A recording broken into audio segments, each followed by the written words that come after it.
హేరంబ గణపతి అని ఒక గణపతి స్వరూపం ఉంది. మీరు ఎప్పుడైనా చూశారో లేదో నాకు తెలియదు. హేరంబ గణపతి అని ఉంటారు. నిజంగా హేరంబ గణపతి ధ్యానానికి చాలా అనువైన మూర్తి.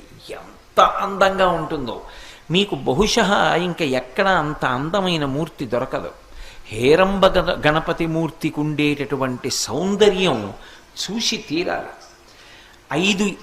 ఐదు ముఖాలు ఉంటాయి. తండ్రికి ఎలా 5 ముఖాలు ఉంటాయో కొడుకైనటువంటి విఘ్నేశ్వరుడు కూడా 5 ముఖాలతో ఉంటాడు.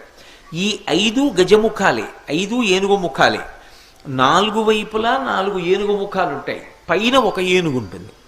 అది చూడడానికి ఎంత అందంగా ఉంటుందో. విచిత్రం ఏమిటంటే 5 ఏనుగు ముఖాలతో ఉండి హేరంబ గణపతి వాహనం సింహం, ఎలుక కాదు.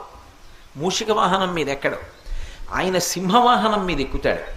5 ఏనుగు ముఖాలతో ఉన్నవాడు సింహవాహనం మీద ఎక్కి వెడుతుంటే ఎంత విచిత్రంగా ఉంటుందో.